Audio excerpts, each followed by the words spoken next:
kwento ng kabayanihan ni Doña Glyceria at Doño Lalo Villavicencio ay hindi pa natatapos. Dahil sa episode na ito, mas lalo natin silang makikilala.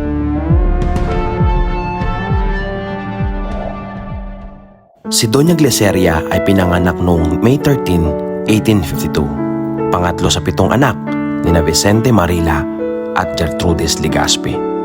Si Doño Lalo naman ay pinanganak noong 1842, mayamang angkan na nagmamay-ari ng malalaking barko taong 1600s pa. Si Doño Lalo at Doña Glyceria ay kinasal noong 1871 at inirigalo ni Doño Lalo sa kanyang asawa ang bahay na ito na tinayo noong 1870. Tumira ang dalawa dito hanggang namayapa ang magulang ni Doño Lalo at lumipat sa kabilang bahay dahil sa lumalaki ang kanilang pamilya. Kaya ang bahay na ito ay nagsilbing tanggapan ng mga bisita. Kaya ang magkakapatid na Luna ay dito na malagi habang naglilikom ng pondo para sa propaganda movement laban sa mga Espanyol. Noong nalaman ng mag-asawa ang pagpatay sa 3 paring si Gomez, Burgos at Zamora na kilalang Gumburza, ay agad silang nag-donate ng 18,000 pesos o mahigit kalahating milyon sa panahon ngayon.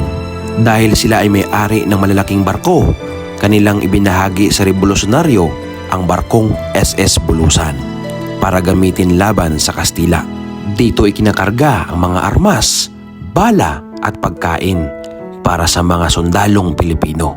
Kaya ang SS Bulusan ang kauna-unahang barkong pandigma ng Pilipinas at tinuring kauna-unahang flagship ng Philippine Navy. Si Doña Glyceria ang nagtatag ng Batalyon Maluya, isang samahan na tumutulong sa revolusyonaryong sundalo para patuloy magbigay ng pagkain, sardinas, sigarilyo at pulbura sa mga armas. Ang SS Bulusan ay napalubog ng barko ng Espanya na Elcano at Alaba sa dagat ng Masbate, kasama ang 200 sundalo na ipinadala ni General Emilio Aguinaldo. Sa tensyon sa West Philippine Sea ngayon, meron pa kayang Doña Marila at Doño Lalo para ipaglaban ang ating bayan? Kung meron, sino?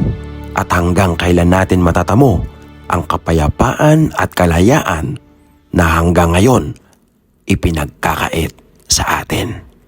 Okay po, ayun.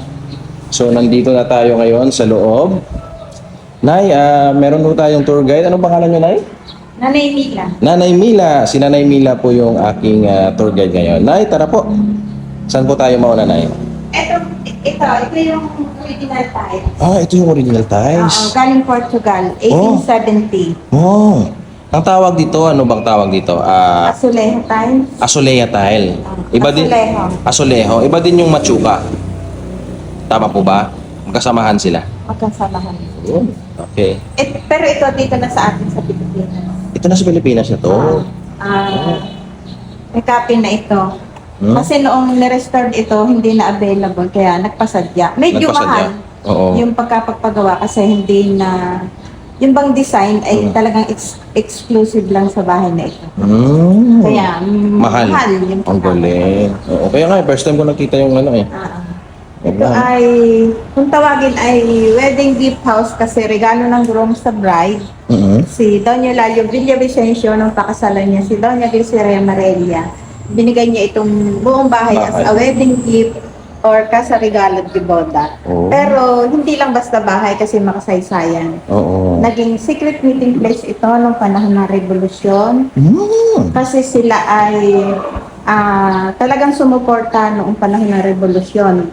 Damit, pagkain, armas, at higit sa lahat, yung pagpapublish ng 2 books ni Dr. Jose Rizal, yung Nolimitang Real Filipinos Perismo. Nagbigay sila ng 18,000 pesos noong time na yon. Pero ngayon ay 2.5 million daw ang katumbas nun. Wow. To show the gratitude naman sa mag-asawa, dito dinala yung first English translation. So ito yun? Wow. So ito ang first English transition ng Noli Me Tangere at El Filipinos Perismo bilang pasasalamat ni Dr. Jose Rizal sa kanilang pamilya dahil nag-ambag sila ng 18,000 pesos. Ah. Tama po ba? Ang galing. Wow. Ito naman yung family merchantship nila. Mm. Idinonate din nila yan noong panahon ng revolusyon. Mm. Diyan ikinakarga yung mga damit, pagkain, armas na kailangan noon. Pero nakakalungkot, napalubog yan ng mga Kastila. Oh. Kaya tinagurian siya na First Warship of the Philippines. Of the Philippines. Yung bulusan. Bulusan. Ah. So ito po, ma'am, si? Ay, hindi. Ano yan? Son-in-law. Ito, Pero yung picture na makikita mo mamaya sa itaas, Yun yung may-ari nito. yun yung may-ari. At saka yung Si wife. Juan Luna ang nag-paint, pero replika na. Replika na. At saka yung wife nandoon. Wow. Okay, saan ba? Nabanggit ko sa iyo na ito ay naging secret meeting place noon ni Andres Bonifacio at iba pang mga kasama. Mm. Pero konting panahon lang. Mm. Kasi, nung naghihinala na ang mga Kastila sa kanila, na sila ay tumutulong noon sa nung panahon ng revolusyon, ang ginawa nila, yung mga Kastila, sinabi nila dito titira. Pumayag naman silang mag-asawa para maalis yung suspecha sa kanila. Kaya ang ginawa nila, yung pagmi-meeting ni Andres Bonifacio, nilipat doon sa kabilang bahay. Oh, doon sa kabilang bahay. Oo. Yun naman ay bahay ng groom nung binata pa siya. Kaya ma-imagine natin kung gaano Kamahal. panganib kasi Kapanganib, konting pagkakamali lang. Tama. Kasi ang lapit-lapit Totoo. lumipat silang mag-anak doon samantalang andi dito ang mga Kastila. Oh, grabe. Kung minsan daw may cockfighting doon para hindi mahalata yung pagmi-meeting nila. Oh, ganun. Wow. Kaya ma-imagine natin na Oo. mahirap yung Mahirap. sitwasyon nila. Ma'am, sino po to, ma'am? Sino po to? Ito po yung mga katimonero. Oh, si Andres. Ilostres. Tama, Philippine Ilostres. Sila Bonifacio, si Rizal. At ito po, ma'am, sino po to? Ay, son-in-law. Son-in-law din. Oo. Kasi naging senador daw yan. Ng senador ito. Sino po to, ma'am? Si Don Vicente Ilostre. Don Vicente Ito Ilostre. yung mga medal niya. Ay, ito yung mga- Siya sa... Ito yung mga medal niya. Galing. Wow. Ano po doon, ma'am? Mga gamit? Ay, ano yan, mga aklat na... Mga aklat mga nila. luma. Mga lumang aklat nila. Tsaka yung mga baril nila, ma'am, no? Mga baril na luma. Ilawan natin. Sige nga, ma'am, ilawan niyo po, ma'am, para makita natin. Wow! Ang galing. Lumang baril. Tsaka attache case. Mga libro. Wow! Yung typewriter. Medyo modern na yan. Modern na ba? Medyo... Medyo? Pero hindi, ma'am, lumang-luma ba to? Vintage na to. Ito din yung mga books na luma. Meron pa silang statwa ni Jesus Christ. Ano? Alright, saan po tayo, ma'am? Ito naman yung newspaper, yung La Solidaridad. La Solidaridad na newspaper. Sila din ang nagpalihim na nagdi-distribute niya. Ito? Sila din palihim na nag-distribute. Galing. Okay, saan po tayo, ma'am? Sa itaas. Sa taas na pa tayo.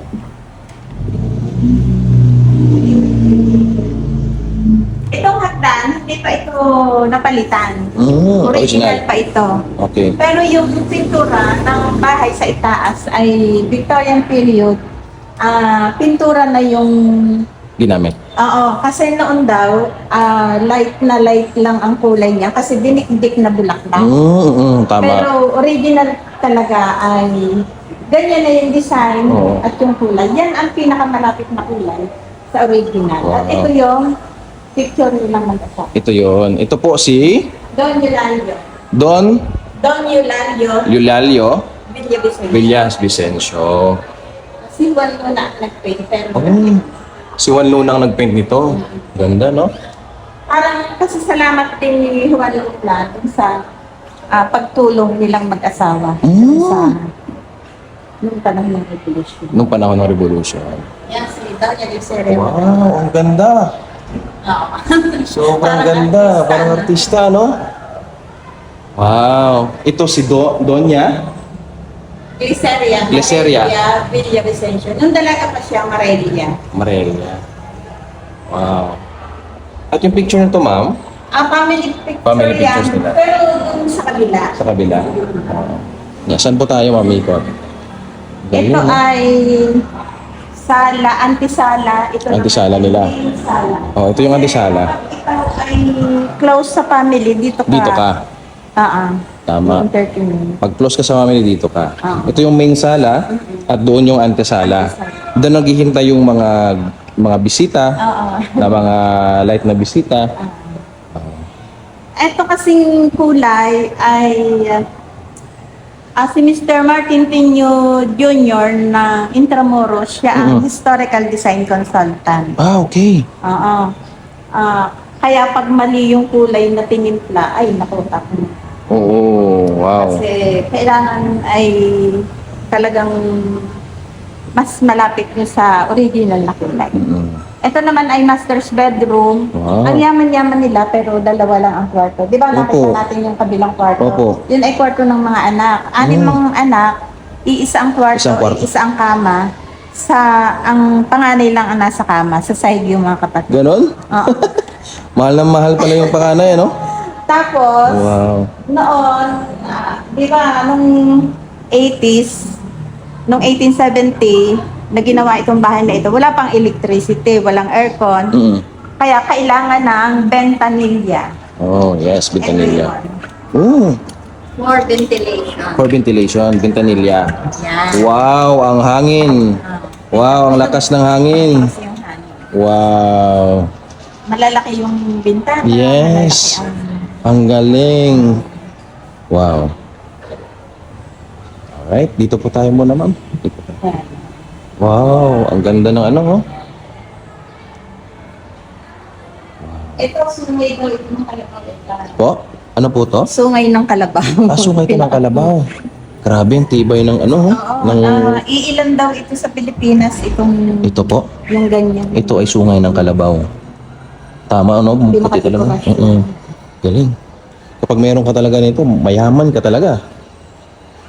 Ito daw ay $500,000. Binibili ng $500,000. Ah, naku po. Ay, ito, pagkakalam ko, galing ito ng China. Kasi, Yung design. yung design at saka yung paa. Kaya malalaman mo yan pag China. Ayun, pero grabe. Halos karamihan. Pero ito, dito na sa atin, Dito na sa baul. atin. May baul. Mabubuksan to, Nay? Oo. Sige nga, buksan nyo nga po. Ang bigat. Bigat, ano? Kaya pag may nag-shooting, Ayun, sabi wow. namin, hanggat maaari, huwag gagalawin kasi... Opo. O kung gagalawin man, ibabalik. Kasi Ibabalik. hindi namin kaya. Totoo. Ang bigat. Oo. Wow. Pero Dito- ngayon ay mga cabinet na ang Cabinet? kagayan ng damit. Sino bang nagsushooting dito, ma'am? Marami na, lalo na kung mga old movies, Ilustrado, Katipunan, MMK ni na Juan Ponce Enrile, ni Benigno Aquino Sr. Itong last ay Maria Clara at Ibarra na Dito? GMA. Dito. Wow. Episode 3, 4, 5 at last Dito? episode. Oo. Dito. Galing. So yan, ito yung mga ano nila. Pero madami silang props sa inilagay. Opo. Kaya hindi mo mahahalatang ito. Opo. Dito. Halos, Mm. halos parang birhen na buong kwarto Kaya ni nga Maria po. Clara. Okay, saan po tayo, ma'am? Sa dining area. Dining area. Ma'am, wait lang po, mama. Ma'am, magano muna ako dito. Ang ganda, oh. Wow, ang ganda ng upuan. Original pa to, mama, no? Pero ang 1900 na. 1900s na to. 1901, 1902. Pero century na talaga, ano? Okay. Yung salamin, gilid lang ang original. Yung salamin na to. Yung gitna, bago na. Bago na yung gitna. Yung gilid lang. Wow. Kasi yung original, yung may gitna, yung may dance. Opo, saan po, ma'am? Ay, opo. Meron na siyang molds. Ayun. Tama. Ito, original pa to kasi meron na mga molds. Right? So, ang piano nila, ma'am, oh. Original pa to. 1900 din. 1900s din. Hindi na, Pero hindi na kompleto yun. hindi na kompleto. Mahirap na daw hanapin yung mga yes. Okay. Sige po. Saan po tayo, ma'am? Yan, ito yung kwarto ng mga Ito yung kwarto ng mga anak. So, ilan sila magkakapatid, ma'am? Anim. 6. Pero hanggang doon pa yon. Sa kabila, Oo, Lagusan. parang lumiit ngayon kasi ginawa ng CR for bed and breakfast ngayon. Pwedeng mag-stay dito. Pero Okay. nung panahon nila, walang CR sa loob ng Okay. Pwede pala mag-stay dito? Magkano po per night? 3-5. Wow. Good for 2 Good weeks. for 2 na. Ang galing. Breakfast. Breakfast. Wow. Yan. Ito yung dining area. Ito yung dining area nila. Wow. May ventanilla din. Oo. Galing, ang ganda. Ang eksena dito yung nag-away sa Pinola. Ah, dito? Padre Damas at saka sino ba yan? Si Ibarra? Ah, okay. Sa ano po, sa Mara Ibarra. Dito sila nag-shooting nung nag-aaway sila Padre Damaso at Ibarra ng Tinola dahil sa Tinola. Ganun ba? Wow. Oh, dito yung shooting nila. Galing. Wow. Oh. So, saan na po tayo, ma'am? Dito naman sa Azotea. Azotea tayo. Okay, Azotea. Ito yun. Ayun, ganda ng Azotea nila. Wow.